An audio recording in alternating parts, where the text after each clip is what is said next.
Hello बच्चों, तो आज हम पढ़ेंगे क्लास 9th की लोकतांत्रिक राजनीति भाग 1 से चैप्टर नंबर 5 जो है लोकतांत्रिक अधिकार। तो हमने पार्ट 1 में कुछ अधिकार यानी कि 2 मौलिक अधिकार के बारे में पढ़ा था और जो चैप्टर में टॉपिक दिए हुए थे हमने उसे कवर किया था। ये चैप्टर का पार्ट 2 है, तो इसमें पढ़ेंगे हम बाकी के जो मौलिक अधिकार हैं वो पढ़ेंगे, जो हमारे 4 अधिकार रह गए थे। तो इसमें क्या है, तीसरा है शोषण के विरुद्ध अधिकार। शोषण किसी का शोषण होना, ठीक है। शोषण के विरुद्ध अधिकार ये मौलिक अधिकार है जो आर्टिकल हमारा 23 से 24 के अंतर्गत आता है, ठीक है। तो ये अनुच्छेद आर्टिकल 23 से 24 के अंतर्गत ये हमारा मौलिक अधिकार आता है जो है शोषण के विरुद्ध अधिकार यानी या फिर शोषण के खिलाफ अधिकार। किसी भी चीज से लेके किसी का शोषण किया जाता है ना, किसी को मतलब मारा पीटा जाता है, किसी से काम करवा के उसका शोषण किया जाता है, ठीक है। तो उसे काम करवा के पैसा नहीं दिया जाता, तो किसी इंसान का क्या है, शोषण हो रहा है। जैसे कि हम मान सकते हैं शोषण होना, शोषण यानी कि किसी का मतलब बहुत बुरा होना, उसके साथ हम बहुत ही बुरा कर रहे हैं। जैसे कि आपसे कोई काम कराएगा और आपको क्या है, आपकी मेहनत के पैसे ही नहीं देगा, तो इससे क्या है, वो क्या है, आपका शोषण कर रहा है, ठीक है। तो आपकी जो मेहनत है वो बेकार गई है, आपको पैसा नहीं मिला, तो क्या है, इस तरह से वो जो इंसान है वो आपका शोषण कर रहा है। तो इसमें क्या है, शोषण के विरुद्ध अधिकार जो आर्टिकल 23 से 24 के अंतर्गत आता है, इसमें क्या है, जैसे कि मानव तस्करी है, वैसे करके मानव तस्करी हो गया और बंधुआ मजदूर हो गया और बाल श्रम हो गया, ठीक है। इनका मतलब जान लेते हैं और फिर हम इनके बारे में पढ़ेंगे। तो जैसे कि मानव तस्करी है, मानव तस्करी में आता है जैसे बच्चे के हाथ पैर काट के उनसे भीख मंगवाना, ठीक है, उनसे काम करवाना, है ना। तो ये क्या है, मानव तस्करी में आता है, ठीक है। और इसका जो ऐसे जो धंधे होते हैं, जो ऐसे व्यापार होते हैं वो अवैध होते हैं, वो अवैध व्यापार होते हैं। अवैध क्यों होते हैं, गैर कानूनी इसलिए होते हैं क्योंकि ये क्या है, हमारे कानून के विरुद्ध है ना। तो ये क्या है, अवैध व्यापार में आते हैं, ठीक है। और इससे क्या है, इसमें जो मानव तस्करी है, जो मानव तस्करी में ऐसे धंधे आते हैं, ज़्यादातर ऐसा भी होता है लड़कियों को बेचा जाता है ना। लड़कियों को, जैसे लड़कियां हो गई तो उन्हें बेचा जाता है दूसरे देश में, है ना। तो वो जो व्यापार होता है उससे पैसा आता है, तो वो व्यापार क्या कहलाता है, वो अवैध व्यापार कहलाता है। ऐसे धंधे का शिकार औरतें होती हैं जिनका अनैतिक कामों हेतु शोषण किया जाता है, यानी कि अनैतिक काम होते हैं वो, ठीक है। तो उनसे क्या है, उनका शोषण किया जाता है। तो इसमें बच्चे भी हो सकते हैं और औरतें भी हो सकती हैं, है ना। तो ये मानव तस्करी में आते हैं। दूसरा है हमारा बंधुआ मजदूर। बंधुआ मजदूर जो होते हैं वो क्या है, किसी के अंडर में होके काम करते हैं और क्या है, उन्हें मेहनत के बदले क्या है, उन्हें पैसा नहीं दिया जाता, या फिर ऐसा होता है कि थोड़ी सी, जैसे थोड़े अनाज चावल के लालच में आके उनसे काम करवा दिया जाता है और उन्हें जैसे चावल देकर उनसे मतलब बहुत काम निकलवाते हैं मालिक, ठीक है। तो इसलिए क्या होते हैं, बंधुआ मजदूर में आते हैं। तो जैसे कि जो बंधुआ मजदूर हैं इन्हें क्या है, बेगार भी बोलते हैं, ठीक है। तो बेगार या बलपूर्वक काम लेने का निषेध करता है। ये जो अधिकार है शोषण के विरुद्ध, ये क्या है, जो बलपूर्वक यानी कि ज्यादा मेहनत के काम लेने का क्या है, निषेध करता है। ये संविधान में है, ठीक है। तो निषेध मतलब क्या, निषेध का मतलब होता है मना। जैसे कि आप मेट्रो में सफर करते हो, वहां पे लिखा होता है ना, धूम्रपान निषेध है ना। तो ये सब निषेध का मतलब होता है सख्त मना है, ठीक है। तो बेगार या बलपूर्वक काम लेने का निषेध करता है।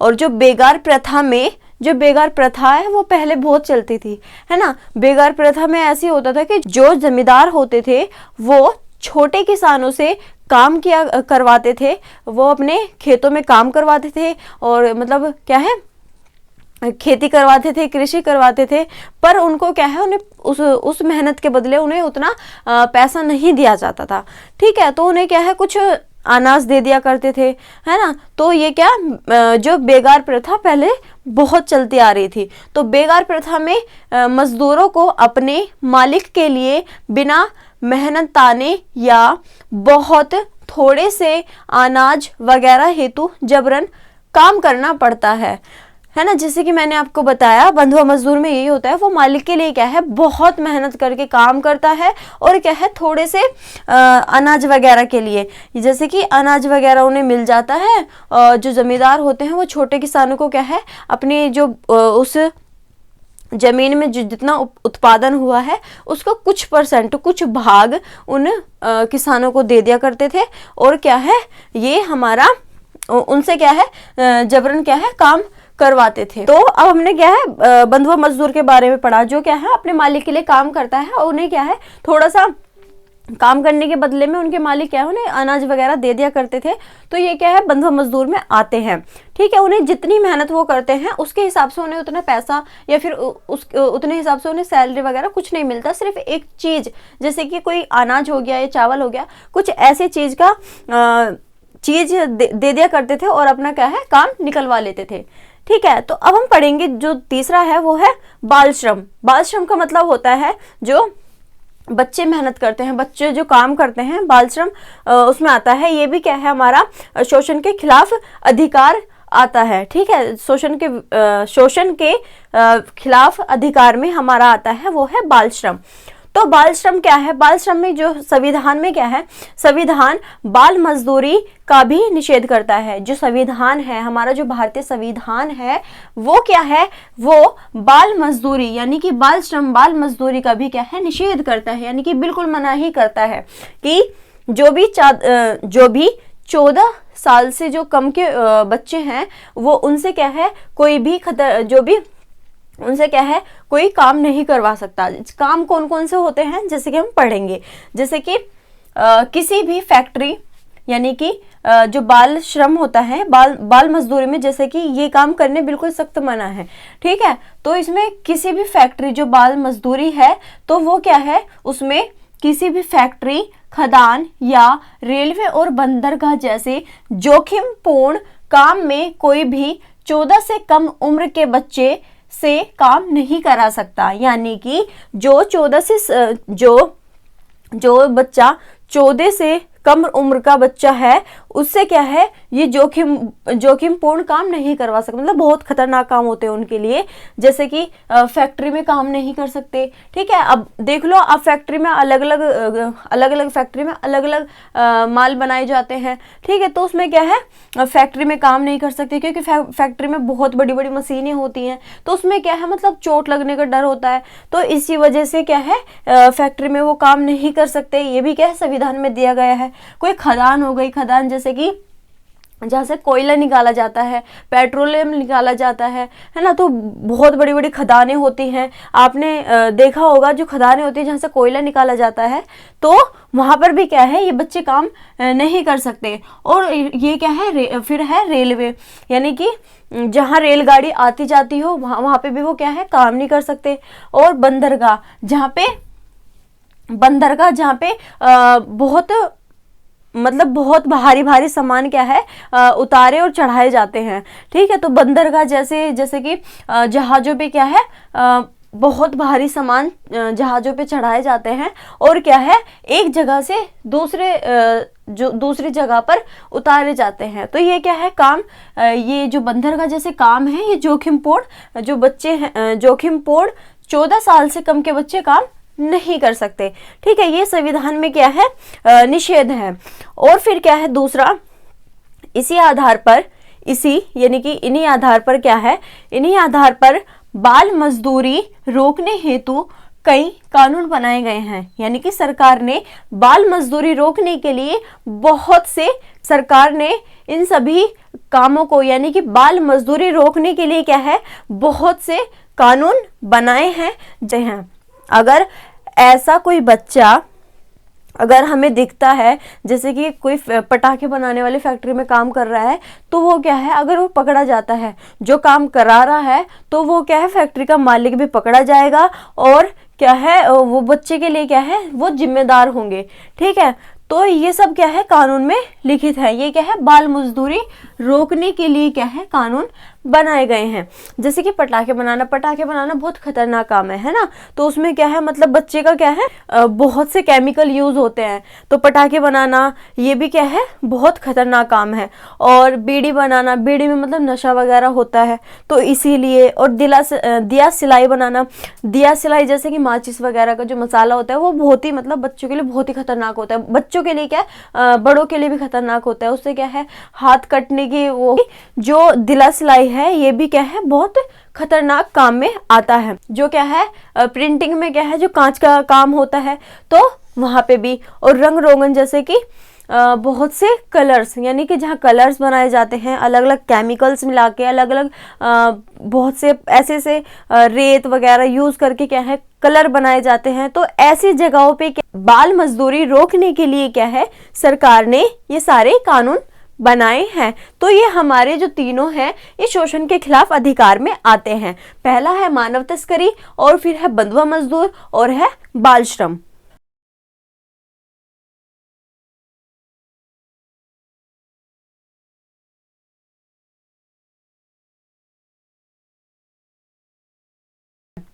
तो जो भारत है, जो हमारा भारत है, वो क्या है, एक धर्मनिरपेक्ष राष्ट्र है। राष्ट्र बोल लो या देश। तो हमारा नेक्स्ट अधिकार है, जो नेक्स्ट मौलिक अधिकार है, वो है धार्मिक स्वतंत्रता का अधिकार, जो आर्टिकल अनुच्छेद 25 से 28 के अंतर्गत आता है। ठीक है, तो ये क्या है, हम जो धार्मिक स्वतंत्रता का अधिकार है। तो भारत एक धर्मनिरपेक्ष राष्ट्र है। अगर आपसे कोई पूछे कि भारत कैसा राष्ट्र है, यानी तो क्या है, भारत एक धर्मनिरपेक्ष राष्ट्र है। राष्ट्र और देश एक ही होता है। ठीक है, आपको कंफ्यूज नहीं होना है। तो राष्ट्र और देश क्या है, एक ही होता है। ठीक है, एक ही मीनिंग होता है। तो हम ये भी बोल सकते हैं भारत एक धर्मनिरपेक्ष देश है। जो धार्मिक अधिकार है, इसमें कहा गया है कि धर्मनिरपेक्षता इस सोच पर टिकी है कि शासन का काम, शासन यानी कि जो सरकार है, शासन का काम व्यक्तियों के मध्य के मामलों को देखना ही है। यानी कि व्यक्ति के जो मामले हैं सिर्फ उन्हें देखना है, ना कि व्यक्ति और ईश्वर के बीच जो होते हैं ना, व्यक्ति और ईश्वर के मध्य, यानी कि व्यक्ति और भगवान या ईश्वर के मध्य के मामलों को नहीं।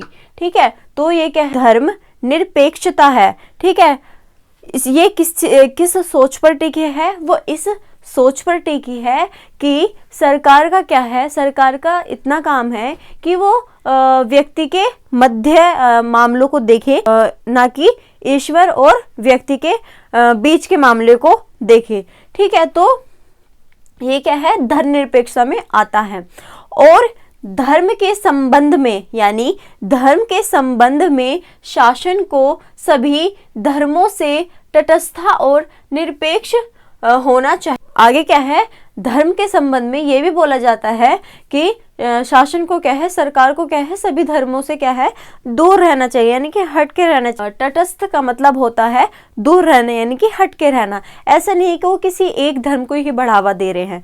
ठीक है, और क्या है, इनसे हटकर रहना, किसी एक धर्म को मान्यता नहीं देनी, या फिर ऐसा नहीं है किसी हिंदू धर्म को मान्यता दे रहे हैं या किसी मुस्लिम धर्म को मान्यता दे रहे हैं, नहीं। उन्हें क्या है, हर धर्म से क्या है, तटस्थता बनाए रखनी चाहिए।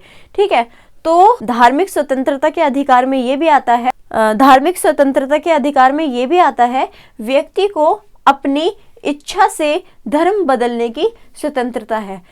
यानी कि भारत में किसी भी धर्म को मानने, अपनाने और उसका आचरण प्रचार करने की क्या है, स्वतंत्रता है। ठीक है, इसमें क्या है, कोई भी व्यक्ति किसी भी धर्म को मान सकता है। जैसे कि कोई मान लो कोई लड़का है या फिर मान लो लड़की है। ठीक है, तो वो क्या है, उसका जो जन्म है वो मुसलमान धर्म में हुआ है, क्या है, मुस्लिम धर्म से बिलोंग करती है। वो लड़की क्या है, मुस्लिम है। ठीक है, तो वो अगर चाहे, उसकी खुद की इच्छा हो, यानी कि कोई जोर जबरदस्ती ना करे उस पर कि तुम हिंदू धर्म को अपनाओ, तुम इसे अपनाओ, वरना तुम्हारे साथ बुरा हो जाएगा, या ये हो जाएगा, वो हो जाएगा, ऐसा नहीं हो सकता। ठीक है, ऐसा कोई नहीं कर सकता। किसी भी धर्म को मानने के लिए कोई जोर जबरदस्ती नहीं कर सकता। अगर किसी व्यक्ति को और किसी अन्य धर्म को अपनाना है तो वो अपना सकता है। तो ये क्या है, धर्मनिरपेक्षता के अधिकार में आता है। व्यक्ति को अपने धर्म को क्या है, बदलने की भी स्वतंत्रता है, यानी कि आज़ादी है। और फिर है प्रत्येक व्यक्ति को, यानी कि हर एक व्यक्ति को अपना धर्म मानने और उस पर आचरण करने और उसका प्रचार करने का अधिकार है। यानी कि हर एक व्यक्ति को अपना धर्म का आचरण करने और मानने, अच्छे से मानने। ऐसा नहीं है कि कोई हिंदू धर्म से है वो अपना धर्म नहीं वो कर सकता, ठीक है, तो अपना धर्म नहीं मना सकता, अपने जो त्योहार धर्म में त्योहार आते हैं वो नहीं बना सकता, ऐसा नहीं है, ठीक है। उसका क्या है, आचरण सुमरण करने और क्या है, प्रचार, यानी कि वो लोगों को बताने का भी क्या है, अधिकार है, ठीक है। तो ऐसा क्या है, ये हमारी जो सारी चीजें हैं ये हमारे धार्मिक स्वतंत्रता के अधिकार में आती हैं। ये भी आशय है कि किसी एक धर्म की तरफदारी या विशेषाधिकार नहीं दे सकता, ठीक है। ये क्या है, हमारे धार्मिक स्वतंत्रता के अधिकार में आते हैं। यानी कि जो हमारा अगला अधिकार है, अगला मौलिक अधिकार है, वो है सांस्कृतिक और शैक्षिक अधिकार है। ये जो आर्टिकल 29 से 30 में आता है, ठीक है। तो ये अधिकार जो है हमारा आर्टिकल यानी कि अनुच्छेद 29 से 30 के अंतर्गत आता है। तो इसमें क्या है, किसी भी व्यक्ति को उसकी जाति, रंग या फिर भाषा के आधार पर उसे उस चीज़ को प्राप्त करने से नहीं रोका जा सकता। जैसे कि मान लो अगर कोई व्यक्ति है तो वो किसी कॉलेज में एडमिशन करवाना चाहता है और उसमें एडमिशन लेना चाहता है, तो उससे क्या है, ऐसा नहीं बोला जा सकता कि वो क्या है, वो केरल से आया है तो उसकी जो भाषा है वो अलग है, तो इसके आधार पर उसे एडमिशन नहीं दिया जाएगा, ऐसा नहीं होता है। तो ये अधिकार क्या है, हमें इस चीज़ को ही सुरक्षित करने का अधिकार हमें जो क्या है, स्वतंत्रता प्रदान करता है। तो नागरिकों में विशिष्ट भाषा या संस्कृति वाले किसी भी समुदाय, यानी कि किसी भी धर्म से रिलेटेड करता है, तो कोई भी अपनी भाषा और संस्कृति को सुरक्षित करने का अधिकार हमें देता है, ठीक है। और किसी भी सरकार या सरकारी अनुदान प्राप्त शैक्षिक संस्थान में किसी नागरिक को धर्म या भाषा की वजह से दाखिला लेने से नहीं रोका जा सकता। यानी कि जैसे कि मैंने अभी आपको बताया कि किसी भी सरकार या सरकारी अनुदान होता है, जैसे कि स्कॉलरशिप हो गया, है ना, तो स्कॉलरशिप हो गया या फिर कुछ भी योजना है, ठीक है, योजना सरकार प्रदान कर रही है, हमारे लिए नीतियाँ ला रही हैं और क्या है, योजना ला रही है, तो वो क्या है, ऐसा नहीं हो सकता कि उसे किसी धर्म के आधार पर क्या है, उसे वो योजना नहीं दी जा सकती या फिर वो अनुदान नहीं दिया जा सकता, ठीक है। तो ऐसा नहीं है। तो ये जो हमारा सांस्कृतिक अधिकार है, ये हमारा इस चीज को सुरक्षित करने का अधिकार दिया हुआ है। तो और क्या है, सभी अल्पसंख्यक अपनी पसंद की शैक्षिक संस्था स्थापित करने और चलाने का अधिकार है। सभी नागरिक को क्या है, जो अल्पसंख्यक है, यानी कि जिनकी संख्या कम है, वो क्या है, अपनी पसंद से शैक्षिक संस्था स्थापित कर सकता है और उसे चला सकता है। ये जो चलाने का अधिकार है, कोई भी कॉलेज, कोई भी स्कूल चलाने का जो अधिकार है, ये हमारा सांस्कृतिक और शैक्षिक अधिकार में आता है। ऐसा भी हो सकता है कि किसी जगह पर, किसी स्थान पर वहाँ के लोगों के भाषा बोलने की जो संख्या है वो ज़्यादा हो, ठीक है। हम ये भी देख सकते हैं कि उसी भाषा को बोलने वाले लोग किसी दूसरे क्षेत्र में, किसी दूसरे शहर में, वो लोगों की संख्या क्या है, बहुत कम है, ठीक है। तो ऐसा भी नहीं है उनके साथ भेदभाव किया जाता होगा, ऐसा नहीं है।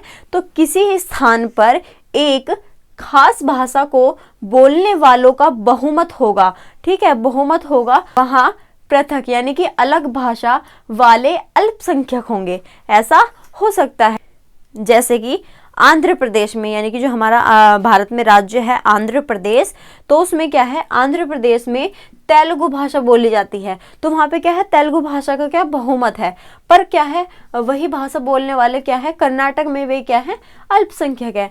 यानी जो तेलुगु भाषा बोलने वाले की जो संख्या है वो अल्पसंख्यक है, वो अल्पसंख्यक है, वो कहाँ है, कर्नाटक में। ठीक है, तो हमें ऐसा देखने को मिलता है।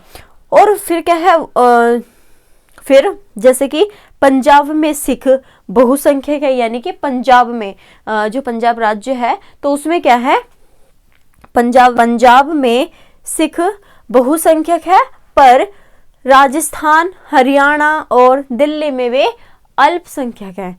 ठीक है, तो हमें ये चीज़ देखने को मिलती है। तो ऐसा नहीं है कि जो व्यक्ति जहाँ का है तो उसे वहीं का अधिकार दिया जाएगा या फिर वहीं पे उसे रहने दिया जाएगा। नहीं, ऐसा नहीं है। ये जो सांस्कृतिक और शैक्षिक अधिकार है ये हमें इस चीज़ को बताने और क्या है, हमें ये अधिकार उपलब्ध कराता है कि हम क्या है, हम किसी भी वजह से किसी भी काम को करने के लिए क्या है, स्वतंत्र हैं। ठीक है, ऐसा नहीं है कि कोई व्यक्ति हिंदू है तो उसे क्या है, दूसरे देश में जाके हिंदू ही भाषा बोलनी है या फिर वो उनकी भाषा नहीं बोल सकते। ठीक है, तो क्या है, वो किसी भी भाषा का प्रयोग कर सकता है। तो ये जो अधिकार है ये हमारा आर्टिकल 29 से 30 में आता है। ठीक है, तो अब हम नेक्स्ट अधिकार पढ़ेंगे। अब हमारा नेक्स्ट अधिकार है वो है संवैधानिक उपचार का अधिकार, यानी कि संवैधानिक उपचार का अधिकार है। तो ये क्या है हमारा, ये 32 में आता है, आर्टिकल 32 में आता है। तो इसी जो संवैधानिक उपचार का अधिकार है तो इसमें है जैसे कि आपको मौलिक अधिकार दिए गए हैं। हमारे भारतीय संविधान में 6 मौलिक अधिकार हैं, पहले 7 थे, अब क्या है 6 है। पहले एक जो 7 था वो था संपत्ति का अधिकार, तो संपत्ति का अधिकार हटा दिया गया है। अब संपत्ति के अधिकार को क्या है, कानूनी अधिकार बना दिया गया है। हमारे 6 अधिकार हैं, तो उनमें से एक है संवैधानिक उपचार का अधिकार, ये सबसे बाद में आता है। तो ये अधिकार क्यों बनाया गया है, ये अधिकार इसलिए बनाया गया है कि अगर बाकी 5 अधिकारों का कोई हनन करता है किसी भी कारण से तो उसका उपचार, उसका सही रूप से लागू कराने या फिर अगर किसी अधिकार को लेकर क्या है कुछ मतभेद हो जाते हैं, वाद विवाद हो जाते हैं, तो उसको सुधारने के लिए, उसका निपटारा करने के लिए क्या है, संवैधानिक उपचार का अधिकार क्या है, हमें दिया गया है। अधिकार है तो अधिकारों को लागू कराने की मांग करने का हक है। इसमें बताया गया है कि अधिकारों की हम मांग कर सकते हैं, ये हमें क्या है, हक दिया गया है। ये हमें हक है कि हम अधिकारों को लागू कराने की मांग करें। अगर हमारे लिए कोई अधिकार है तो वो लागू किए जाए।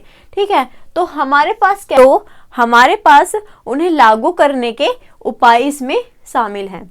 ठीक है, तो ये जो अधिकार हैं और ये जो अधिकार क्या है, ये जो संवैधानिक अधिकार है, ये सबसे मेन क्या है, ये जो अधिकार है ये दूसरे अधिकारों को क्या है, असरकारक बनाता है।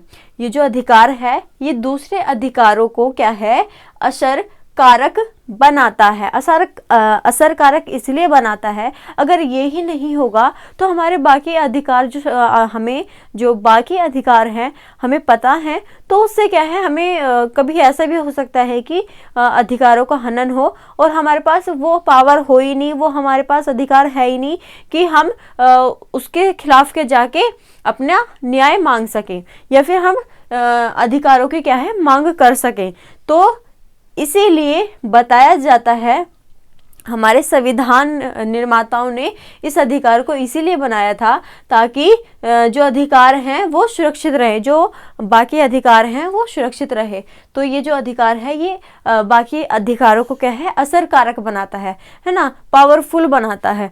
ठीक, ऐसा भी हो सकता है कि कोई भी व्यक्ति, नेता या फिर कोई भी नागरिक क्या है, अधिकारों का हनन कर रहा हो या फिर इसमें संस्था भी हो सकती है। ऐसा भी हो सकता है कि कोई संस्था ही हमारा हनन कर रही हो, अधिकारों का हनन कर रही हो। हमें स्वतंत्रता का अधिकार है और क्या है, हम पे संस्था बोल रही है कि तुम नहीं जा सकते, है ना। तो ये क्या है, अधिकारों को क्या है, हनन कर सकते हैं। या फिर ऐसा भी होता है कि सरकार भी हो सकती है। कभी कभी किसी किसी मामले में ऐसा भी हो सकता है कि सरकार ही भारत के नागरिकों के अधिकार यानी कि मौलिक अधिकार के चलते उनका हनन कर रही हो। अगर ऐसा हमें दिखता है, अगर हमारे साथ होता है, तो अदालत के माध्यम से रोक सकते हैं या फिर इसे रोका जा सकता है। या फिर ऐसा भी हो सकता है हमारे मौलिक अधिकारों का हनन किया जा रहा है, तो हम क्या है सर्वोच्च न्यायालय भी जा सकते हैं, है ना। और क्या है अपने राज्य में जो हाई कोर्ट होते हैं, उच्च न्यायालय होते हैं, उसमें क्या है हम शरण ले सकते हैं। तो ये क्या है हमारा संवैधानिक उपचार का अधिकार है, जो आर्टिकल 32 यानी कि 32 के अंतर्गत आता है। और इसी कारण, इन सभी चीजों के कारण, इन सभी वजह के कारण ही, तो इसी कारण क्या है B.R. अम्बेडकर ने यानी कि भीमराव अम्बेडकर जी ने क्या है संवैधानिक उपचार के अधिकार को क्या है संविधान की आत्मा और हृदय बतलाया है। यानी कि आत्मा और हृदय का भी क्या है उन्हें व्याख्या दी गई है। ठीक है, B.R. अम्बेडकर ने संवैधानिक उपचार के अधिकार को संविधान की आत्मा और हृदय बतलाया है। तो अब हमने ये जो चैप्टर है, हमने लोकतांत्रिक अधिकार हमने पढ़ लिया है। तो अब आपसे मैं पूछती हूँ कि कोई भी राजनीतिक अधिकारों के नाम बताओ, या फिर कोई भी 4 राजनीतिक अधिकार बताओ क्या है हमें, यानी कि जो राजनीतिक अधिकार में आते हैं वो कौन कौन से अधिकार हैं। पहला है चुनाव लड़ने का अधिकार, ये हमारा राजनीतिक अधिकार है। दूसरा है सरकारी नौकरी पाने का अधिकार, ये हमारा दूसरा अधिकार है। तीसरा है हमारा सरकार की आलोचना करना, ये हमारा तीसरा अधिकार है। और चौथा क्या है मतदान करने का अधिकार, यानी कि अब हमने ये चैप्टर पढ़ लिया है। तो अब हमने ये चैप्टर पढ़ लिया है, अब हमें इस चैप्टर को पढ़ के ये पता लग गया है कि हमारे कौन से मौलिक अधिकार हैं और कौन से राजनीतिक अधिकार हैं। तो अब हम पहले राजनीतिक अधिकारों पर फोकस करेंगे। तो हमारा जो राजनीतिक अधिकार है वो कौन कौन से हैं। हमारा पहला है मतदान का अधिकार, यानी कि वोट देने का अधिकार। ठीक है, और दूसरा है चुनाव लड़ने का अधिकार, हम भी चुनाव लड़ सकते हैं। ऐसा नहीं है कि हम बस वोट दे सकते हैं, नहीं, हम भी चुनाव लड़ सकते हैं। अगर हमारे अंदर भी वो योग्यता आ जाती है तो हम भी चुनाव लड़ सकते हैं, ये भी हमारा राजनीतिक अधिकार में आता है। फिर तीसरा है सरकारी नौकरी पाने का अधिकार। क्या ऐसा नहीं है कि हम सरकारी नौकरी नहीं कर सकते या नहीं पा सकते, हम किसी भी सरकारी नौकरी पाने के लिए क्या है योग्य हो सकते हैं। तो ज़रूर हमें सरकारी नौकरी पाने का अधिकार भी हमें है। फिर है हमारा चौथा, वो है हमारा सरकार की आलोचना करने का अधिकार। ये राजनीतिक हमारा चौथा है, वो है हमारा सरकार की आलोचना करने का अधिकार, यानी कि सरकार की हम बुराई भी कर सकते हैं। ऐसा नहीं है कि हम सरकार की बुराई नहीं कर सकते, ये भी हमें अधिकार है और ये भी हमारा राजनीतिक अधिकार में आता है। अब मैं आपको कुछ अधिकारों के नाम बोलूंगी और उन अधिकारों को पहचानना है और मौलिक अधिकारों से क्या है जोड़ना है। तो पहला मैं बोलती हूँ छुआछूत से समाप्ति, ये किस अधिकार से संबंधित है। और दूसरा है हमारा बेगार पर प्रतिबंध, ये किस अधिकार से संबंधित है। तीसरा है अपने धर्म का प्रचार करने की स्वतंत्रता। चौथा है जीवन का अधिकार। तो ये जो मैंने अधिकार बोले हैं लास्ट में, ये चीजें पहचान कर क्या है आपको मौलिक अधिकार से जोड़ना है। तो ये जो सारी चीजें हैं, तो जो मैंने अभी बोला, तो वो क्या है आप मौलिक अधिकार से जोड़कर मुझे कमेंट में बताइए। तो हमारे ये चैप्टर होता है खत्म।